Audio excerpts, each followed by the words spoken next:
충전 속도도 빨라지고 수명 연장, 그러니까 기존의 배터리 쓰는 게 한 10년 정도 되면 이게 4680 배터리로 가면 수명 연장이 대략 한 40에서 50% 정도 수명 연장이 가능하다고 합니다, 지금. 그리고 생산 원가 절감이 한 30%대 생산 원가 절감이 40% 정도 되고요. 아마 꿈의 배터리는 전고체 배터리를 아마 꿈의 배터리로 얘기하는 것 같습니다. 원통형 배터리보다는. 왜냐하면 삼성 SDI랑 지금 다 LG 에너솔루션이랑 다 지금 전고체 배터리를 얘기한 측면이 있어서 원통형 배터리는 그 최근 단계에서 기술적인 진보지 뭐 기술의 혁신이라고까지 말하기는 어려운 상황인 거고요. 저 꿈의 배터리는 아마 전고체 배터리예요. 왜 전고체 배터리가 꿈의 배터리냐면 전고체 배터리 자체가 리튬이온 배터리의 아주 극명한 단점, 고온의 그냥 폭발 위험. 전기차 얘기하시는 분들이 다 똑같이 얘기하는 게 심지어 저희 부모님도 전기차 너무 타시고 싶은데 불날까 봐 겁나서 못 타시겠다는 거예요. 저도 이제 차를 바꾸면 무조건 전기차로 갈 건데 전기차 관련돼서 불나는 부분을 그냥 아예 그냥 원천 배제한 거예요. 그래서 그 상당히 전기차 불나는 게 전해액이 새 가지고 불이 나는 거거든요. 근데 심플하게 얘기하면 리튬이온 전달 이동 통로 전해액을 액체에서 그냥 고체로 바꾼 거예요. 고체로 바꾸니까 고체 전해질이 분리막 역할을 하니까 분리막 필요 없을 거다 해서 뭐 WCP니 SKI 테크놀로지가 주가가 박살난 건데 그거는 굉장히 오랜 시간이 걸릴 거로 보이고요.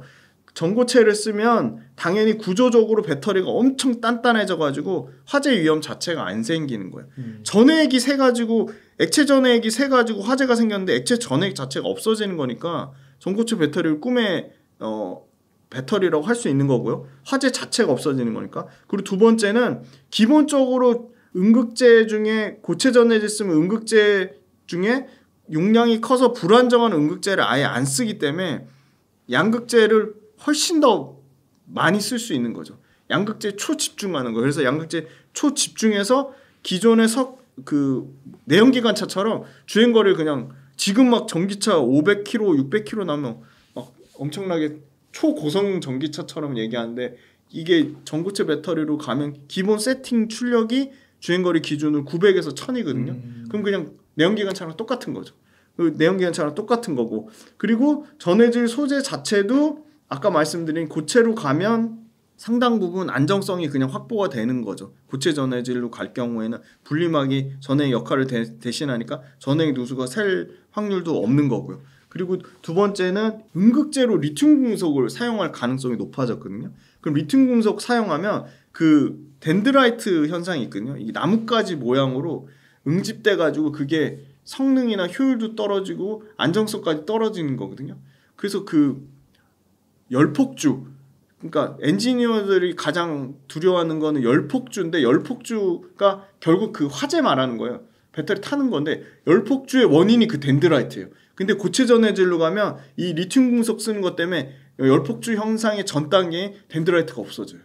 덴드라이트가 상당 부분 방해되는 효과가 있어요. 리튬 금속 사용하면. 그래서 이 덴드라이트 형성도 없애면서 주행거리도 900에서 1000까지 늘리면서 근데 이제 물론 가격적인 부분이 있겠죠. 근데 전고체 배터리가 아마 물론 테슬라 뭐 타이칸이나 뭐 마칸이나 뭐 아우디 이트론 이런 막 초고성능 차종에는 들어갈 확률이 높지만 이게 아이오닉급이나 아니면 포드의 뭐 픽업 트럭급이나 GM의 그 뭐죠 허머나 이런 급으로 밑으로 내려오기가 상당 부분은 어렵지 않을까. 시간이 너무 오래 걸리지 않을까.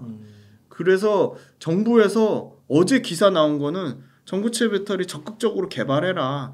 지금 전고체 배터리 관련돼서 삼성 SDI, LG 에너솔루션, SK온 밑에 그 소재단에 포스코 퓨처, 포스코홀딩스, 에코프로, BM 다 모아가지고 그 안덕근 산업장관이 이거 세제 혜택도 주고 R&D도 지원해주겠다 해가지고 얼마 밝혔냐면 5년 동안 2018년까지 5년 동안 1172억의 전고체 배터리 개발하는 거, 차세대 배터리 개발하는 거에 대해서 정부가 전폭적으로 지원해주겠다고 했고요. 삼성, SDI, LG엔솔, SK온이 밝힌 투자액만 이 전고체 배터리 관련돼서 향후 5년 동안 7조 1000억, 7조 1000억 투자하겠다고 했고요. 그 다음에 세 번째는 그 2차 전지 그 뭐라 그러죠? 특허 관련된 받는 부분이 심사 지연되고 막 특허 때문에 그 충돌을 일으키고 했는데 그거 다 패스트 트랙으로 2개월 안에 다 통과시켜 주겠다고 해가지고 규제 다 없애고요. 엄청 세제 혜택 주고 전체적으로 배터리 관련된 산업에 5조 9천억 정도 정책금융 공급하겠다고 했거든요. 정부가요? 네. 와.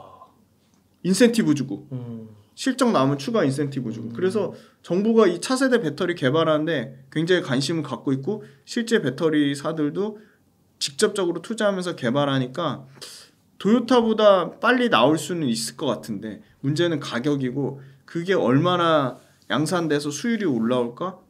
그거는 상당 부분 시간 걸릴 것 같고 삼성 SDI가 27년에 한다고 해도 그게 딱 떨어지지 않습니다. 27년. 그건 엔지니어들은 다 너무 잘 알 거예요. 그래서 그 기대감으로 전고체 배터리 관련주에 투자하는 거는 맞지 않고 근데 삼성 SDI나 LG 에너지 솔루션을 전고체 배터리 모멘텀으로 장기 롱텀하게 들고 가서 본다? 그거는 전고체 배터리 자체는 기존에 나오던 원통형 각형 파우치형을 배터리의 뭐 기술 혁신이라고 할 수는 없지만 전고체 배터리 자체는 일종의 기술 혁신이라고 할 수 있는 굉장히 큰 모멘텀인 거죠. 그 2차 전지 산업은 국가에서 밀어주는 산업이군요. 네, 6대 핵심 성장 산업. 6대 핵심 산업이니까.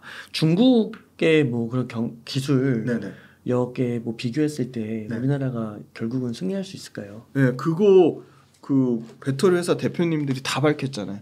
중국 그렇게 우려할 요인이 아니라고. 이야, 멋있네요. 네, 다 밝혔고 그 밑에 CTO 기술 총책임자들도 중국의 기술 관련돼서는 그렇게 크게 걱정하지 않는다라고 밝혔기 때문에 CATL 정도가 상당히 위험 요인이긴 한데 CATL 정도의 기술력도 어느 정도 자꾸 CATL 점유율하고 LG엔솔 점유율 줄어드는 것만 보고 얘기하시는데 그거 월별마다 계속 다르고요. 사실 CATL만큼 그러면 우리는 삼성 SDI랑 LG엔솔이랑 SK온이 세 개 회사가 다 기술 경쟁하면서 엄청 견제하면서 지금 뭐 예를 들어 삼성 SDI가 막 그 4680 원통형 배터리 한다고 하면 LG엔솔이 그거 쉽지 않다고 얘기하면서 견제하잖아요. 근데 CATL 안타깝게도 CATL의 경쟁사라고 할 만한 게 BYD 정도인데 BYD 회장이 밝혔어요. 우리 미국 진출 못한다. 그럼 자국에서 잘하는 게 중요한 게 아니고 북미하고 유럽 나가서 해외에서 계속 싸워서 그렇죠. 경쟁해봐야 되잖아요. 그럼 굉장히 자기네들이 데이터 조작하고 통계 조작해가지고 중국 내에서 암만 잘 나오면 뭐예요?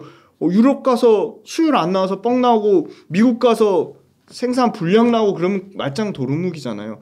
자꾸 CATL 뭐 미국 진출 관련돼서 일부 늘어나는 거 보고 하는데 불안해서 지금 일단 못 쓰고요. 그다음에 기가 막히게 워렌 버핏이 BYD 주식 다 판 거 아세요? 이야, 진짜 대단한 것 같아요. 그게 어느 정도 뭔가 저는 암시할 거라고 봐요. 아, BYD 쉽지 않겠다. 심지어 CATL보다 전체 전 세계 전기차 판매량이나 이런 거는 BYD가 더 1등이거든요. 전체 판매량 1등이거든요. 그래서 BYD가 같이 올라와서 CATL을 막 견제해주고 막 해야 되는데 그런 거를 우리나라 삼성 SDI, SK온, LG 에너지 솔루션만큼 삼각체제가 굳건하진 않은 것 같아요. 네. 그것도 상당히 영향 있고 LG엔솔 갖고 있는 특허가 올해 아마 5만 건 돌파할 거라고 해요. 배터리 관련된 그 특허만 관련해서. 근데 CATL 지금 특허가 한 4,000에서 4,500건이거든요. 10배 차이 나요. 네. 그러니까 CATL이 뭔가 시도하려고 하면 LG엔솔 특허에 다 걸린다고 하더라고요. 그거 아마 LG엔솔 측에서 아마 언론에 한 번 정도 밝힌 적이 있을 거예요. 특허 관련돼서는 게임이 안 된다. 그래서 저는 상당 부분 기술로 CATL이 만약에 LG엔솔이나 삼성 SDI에 따라오려면 최소한 2-3년의 그 기술 격차는 존재한다고 보고 있습니다. 2차 전지, 반도체 뭐 이런 거 외에도 정말 다방면을 다 팔로우업을 하시잖아요. 네, 다 합니다. 네. 제가 옆에서 보면서 진짜 감탄을 하고 있는데 저걸 어떻게 다 저 모든 분야를 팔로우업 하실까. 네네. 혹시 그러면 지금까지 언급하신 거 외에도 네네. 좀 좋게 보시는 섹터나 뭐 기업 같은 게 좀 있으실까요? 네네. 일단 반도체는 확실히 달라요. 반도체는 연평균 실적 추정 가능한 거 제가 55개 한번 데이터 돌려봤는데 연평균 수익률이 그러니까 1월 초 연초 대비 반도체는 평균 수익률이 지금 약 두 자릿수가 나옵니다. 한 11%까지 올라왔어요. 엄청나게 좋고요. 평균 수익률. 고점 대비도 5% 빠졌으니까 2차 전지 50% 반토막 났을 때 그 수급을 뭐 반도체가 뭐 그러니까 일부 초전도체 간 거, 정부 저 PBR 밸류업 간 거 빼고는 반도체가 뭐 수급을 싹쓸이 했고요.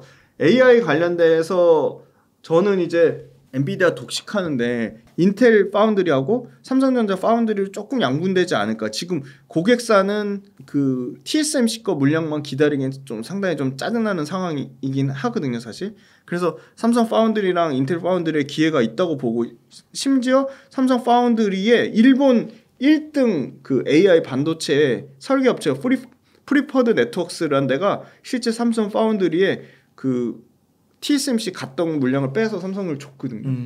일본 그 AI 반도체 아마 설계 업체일 겁니다. 네. 설계 1등 업체 프리퍼드 네트워크가 갔다는 건 저는 어느 정도 이거 의미부여 가능성이 좀 있다고 보고 있고요.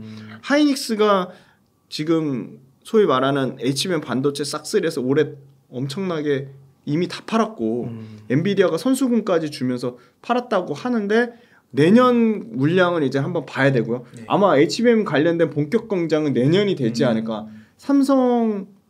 삼성전자를 동네 바보형이라고 얘기하더라고요. 그래서 너무 안타까운데 삼성전자가 지금 아마 이를 갈고 있거든요. 그냥 가만히 있지는 않을 거고요. 뭐 예를 들어 하이닉스는 돈도 없고 땅도 없는 상황인 거고 삼성전자는 돈도 많고 땅도 많은 상황이거든요. 그래서 엄청나게 아마 삼성전자가 지금 벼르고 있는 상황이어서 물론 HBM 관련돼서 뒤진 거 맞고 HBM 이미 하이닉스가 너무 잘 판 건 맞는데 삼성전자가 기회가 아예 없냐? 저는 그건 전혀 아니라고 보고 있고 근데 다만 최근에 나온 기사 중에 삼성전자한테는 조금 부정적일 수 있던 게 좀 어이가 없었던 거는 그 자체 개발하는 업체들 쪽에서 칩 성능이 떨어져가지고 다시 엔비디아 걸 더 선호하게 됐다 이런 측면을 얘기했고 TSMC 그렇죠. 엔비디아 칩을 더 선호하겠다는 얘기는 엔비디아가 TSMC 쪽을 물량을 더 늘릴 가능성이 높다는 거죠. 자체 칩 개발을 해서 엔비디아 칩 안 쓰면 자체 칩 개발한 업체들은 엔비디아 거치지 않으니까 굳이 TSMC 안 가고 바로 삼성전자 파운드리나 인텔 파운드리 주려고 했는데 자체 칩 개발한 게 성능이 떨어져서 당분간은 엔비디아 칩을 더 써야 되는 상황인 거예요. 그럼 엔비디아는 그 삼성전자 안 주려고 하고 TSMC 주려고 하니까 그런 측면이 있고 두 번째는 하이닉스의 이 패키징 관련돼서 MRF, 머프 기술 자체가 이미 삼성전자가 쓰려는 기술보다 기술 우수성을 입증해서 삼성전자도 머프 안 쓴다고 했는데 머프 기술 지금 쓰려고 하고 있거든요. 그러면 삼성전자 머프 도입하면 이제 삼성전자 머프 도입하기 위해 필요한 핵심 소재니 장비니 부품이니 하이닉스 기존에 납품하던 거 잘 얘기해서 우리도 좀 쓰자 해야 될 텐데 하이닉스 거의 독점 쓰던 소재나 장비 업체들이 삼성전자 뒤늦게 받아줄 거냐 안 받아줄 확률이 높을 것 같아요. 왜냐하면 삼성전자가 엄청나게 하이닉스보다 더 마진을 잘 주거나 더 물량을 많이 확보해줘야 되는데 물량 확보는 지금 하이닉스가 지금 꽉 잡고 있으니까 그런 측면은 전 좀 쉽지 않을 거라고 보고 디램 가격이 일반 디램 가격이 지금 서버 디램 가격이 기존에 쓰던 디램보다 그 HBM 영향인지 지금 일반 디램 가격보다 3배 가격이 떴어요. 그러니까 P는 엄청나게 좋아진 상황이거든요. 그게 지금 다 수출에 반영돼서 1월 달에 52.5% 반도체 수출이 늘어났고요. 2월 달에 67%까지 늘어났는데 중요한 거는 디램, 낸드, 서버, PC, 모듈, 디램 모듈 다 좋아졌어요.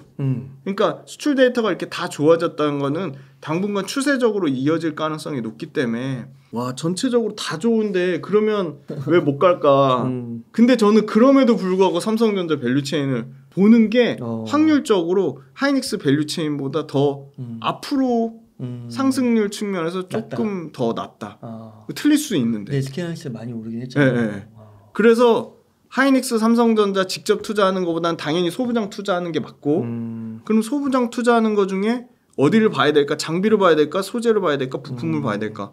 그래서 오늘 처음으로 저 여전히 HPSP나 이수페타시스 계속 봐야 된다고 보고요.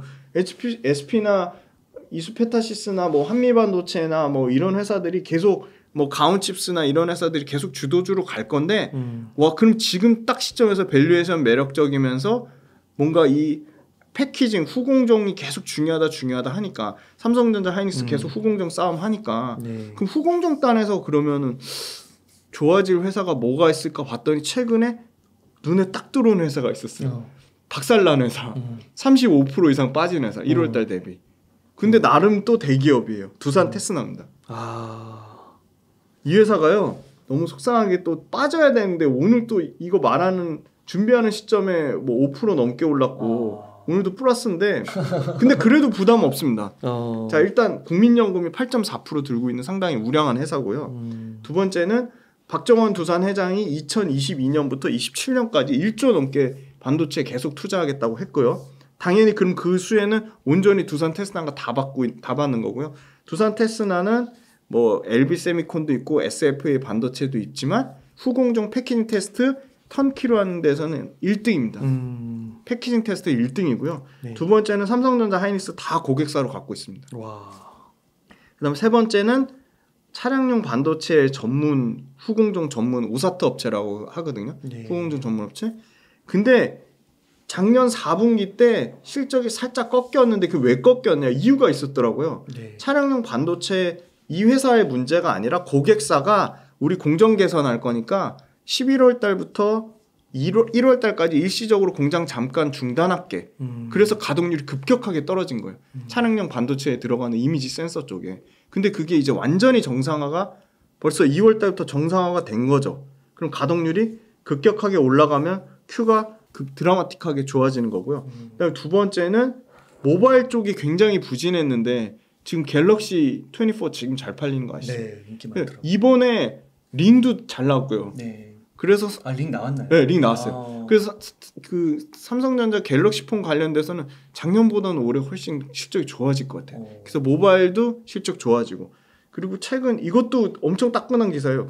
그저께 기사인데 이틀 전 기사인데 일요일 날 나왔는데 이 이미지 센서 CIS 이미지 센서 압도적인 1등 소니거든요. 근데 소니가 삼성 파운드리 시스템 LSI 사업부 견제하려고 지금 소니의 이미지 센서 물량 후공정을 한국에서 양산하겠다고 했어요. 저 100%는 아니죠. 최초예요, 최초. 한국의 후공정 양산하는 그럼 그걸 받아줄 수 있는 데가 어디냐? 당연히 1등은 두산 테스나고요. 2등 LB세미콘, 3등 SFA 반도체, 뭐 ALT 이런 회사거든요. 근데 구체적으로 얘기 나올 만한 데가 두산 테스나밖에 없어요. 왜냐하면 두산 테스나가 이미 약간 소니 물량을 의식해서인지 패러다임 거 장비 대당 30억짜리를 1,100억 넘게 지금 사려고 하고 있어요. 네, 선투자하는 거죠. 그냥 뭐 장비를 1,100억씩 사지는 않겠죠. 이미 소니 거 물량 받으려고 하는 것 같고요. 이미 삼성전자 파운드리 관련된 부분에서 두산 테스나가 독점으로 들어가서 테슬라 거 받고 있어요.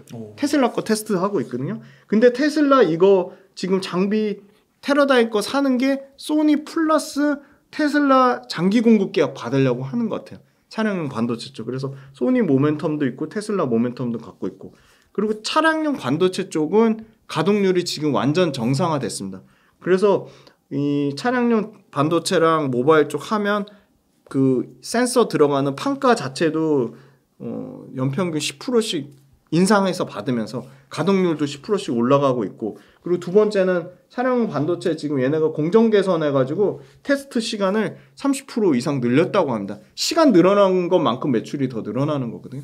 그래서 물량도 늘어나는 상황이고 그리고 네 번째는 자율주행 레벨 2, 레벨 3 침투율이 이제 계속 확대되고 있잖아요. 그럼 차량용 반도체 수요는 커질 수밖에 없고 삼성전자가 차량용 반도체 굉장히 무시하는 것처럼 보이지만 굉장히 예의주시하고 있고요. 차량용 반도체 쪽 고객사 되게 확대하려고 하고 있거든요. 그러면 그 수혜를 두산 테스나가 당연히 낙수효과 최고 많이 받을 거라고 보고 있고 마지막에는 최근에 그 엔지온이라는 회사를 인수했거든요. 후공정 패키징 다 끝나면 그 뒤에 웨이퍼 백그라인딩하고 소잉 작업하고 리콘 작업하는 기술력이 있는 회사인데 그러면 엔지온 인수하면 이 오사트 업체 이 소위 말하는 범핑 공정 빼고는 완전 턴키가 가능한 거. 일괄 다 이 두산 테스나 맡기면 다 할 수 있는 회사거든요. 그래서 저는 최근에 상당히 주가가 35% 정도 빠지면서 굉장히 좀 매력적인 기회가 생긴 것 같고 그럼 이 회사 숫자가 어떻게 되냐. 두산 테스나도 매출은 대략 20에서 25% 내년까지 그냥 꾸준히 역성장 없이 성장하고요. 영업이익은 30% 이상 늘어납니다. 근데 내년 기준으로 PR이 10배까지 떨어져요. PR 10배. 네. PR 10배란 얘기는 이 회사가 벌어들인 이익으로 10년만 있으면 전체 시총을 사는 거죠. 그래서 후공정 패키징 하는데 후공정 패키징 뭐 대장주로 봐도 저는 손색이 없다고 보고 있습니다. 그래서 최근에 주가 많이 빠져서 상대적으로 뭐 한미반도체, HP, SP, 리노공업, 뭐 ISC, 이수페타시스, 이오테크닉스, 뭐 가온칩스 뭐 다 올랐거든요. SF의 반도체 다 올랐는데 그 동안에 좀 소외된 종목인데 반도체 전반적인 그게 좋아지면 후공정 패키징 쪽에 뭐 절대 강자니까 같이 갈 수밖에 없다고 보고 있습니다. 그렇군요. 기술력도 뛰어나고. 네, 기술력도 뛰어나고요. 처음 소개해드린 회사고 네. 두산에서 그냥 이 회사 키우려고 원래는 중소기업인데 두산 테스나 되면서 이제 완전 대기업으로 된 거죠. 혹시나 사실한 말씀 아니면 그냥 관심기업에 그렇죠. 넣어두세요. 그렇죠. 제발 관심기업. 이거는 그냥 가이드라인. 이런 추천 아닙니다. 당연히 공부해서 투자의 그 마지막까지 책임은 본인이 져야죠. 맞습니다. 네, 감사합니다. 그러면 대표님 지금 한 1억 원 정도 여유 자금 있으면 어떻게 투자 전략 세우시겠어요? 저는 로봇 살 거고요. 로봇 20%. 뭐 로봇을 오늘 못 다뤘네요. T-로보틱스? T-로보틱스 딱 아시네요. 역시. 지난 시간에 말씀해 주셨어요. 저는 T-로보틱스, 큐렉소 둘 다 좋은 것 같아요. 반반 할 것 같아요. 네. T-로보틱스 반, 큐렉소 반. 20% 담고. 20% 무조건 20% 담고요. 2차전지 오늘 말씀 못 드렸는데 그래도 많이 말씀드렸어요. 뭐 TC 스틸도 말씀드리고, 사마 알미늄 이런 회사들 많이 말씀드렸는데 그런 회사 20%. 그리고 반도체 소부장 쪽에서는 한미반도체 이수페타시스 말고 지금 말씀드린 두산 테스나, 뭐 STI, SNS테 이런 회사들 볼 것 같아요. 이런 회사들 소부장은 저는 15%. 그다음에 엔터 15%. 엔터 너무 싼 것 같아요. JYP. JYP 맞아요. 그런 것들 그리고 지금 몇 프로죠? 지금 20, 60, 75 거의 100인데요. 한 5%, 10% 남은 것 같아요. 그러면 현금 들고 있겠습니다. 현금 지금 장단기 금리차 역전된 상황이거든요. 보통 장단기 금리차 역전되면 3개월에서 6개월 두고 폭락이 나오거든요.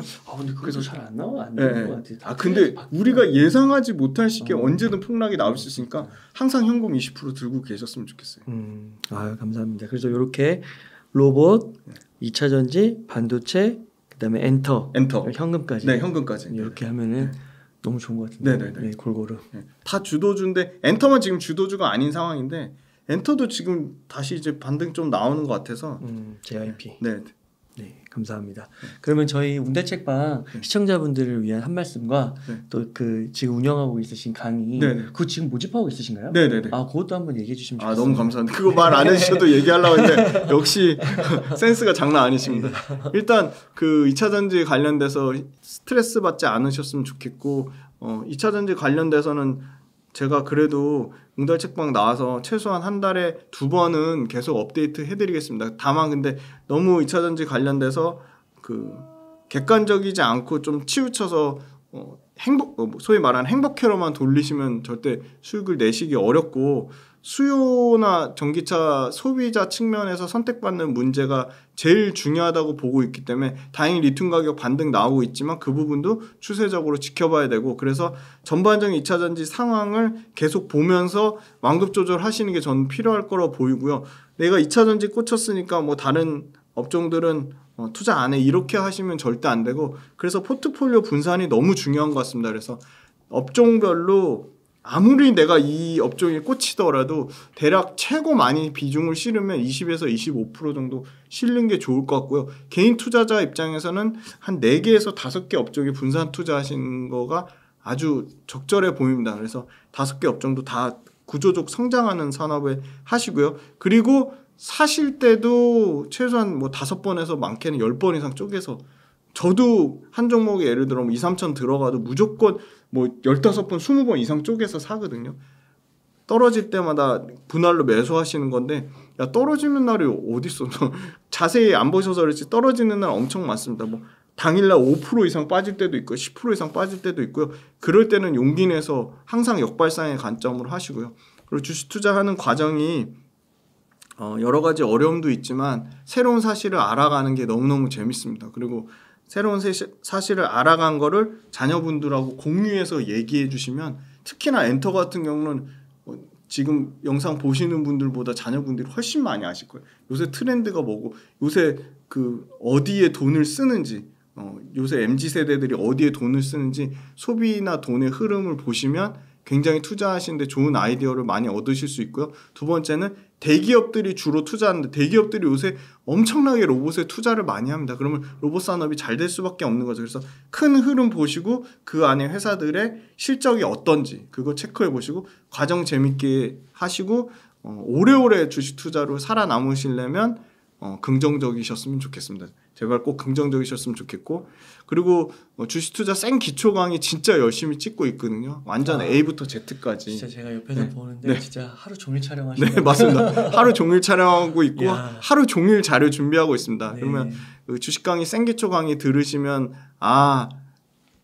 저 사람 얘기하는 게 저거의 사짜구나 가짜구나 그거 판단하실 수 있고요. 그리고 제가 일단 기본적으로 온라인으로 10회 오프라인 한 3회에서 5회 정도 잡아놨지만 훨씬 더 너무 저한테 강의 들어주신 분들 소중하니까 그분들하고의 이 소통이나 이런 그 오프라인 모임 또는 온라인 모임 자리를 더 확대할 가능성을 갖고 있습니다. 충분히 늘릴 거니까 저하고 새로운 이렇게 그 같이 스터디하는 아주 소중한 채널이 생겼다고 하시고 투자하신 만큼 더 훨씬 많은 가치를 가져가실 거라고 저는 분명히 믿고요. 강의도 많은 관심 가져주시면 너무 감사할 것 같습니다. 네, 감사합니다. 오늘도 이렇게 알차게 너무 준비 많이 해주셔서 감사드리고 인사이트 풍부하게 나누셔서 너무 감사의 말씀드립니다. 고생 많으셨습니다. 이렇게 해서 김지윤 대표님을 모시고 이야기를 나눠봤습니다. 긴 시간 동안 유익한 인사이트 많이 나눠주셔서 감사의 말씀드립니다. 오늘 고생 많으셨습니다.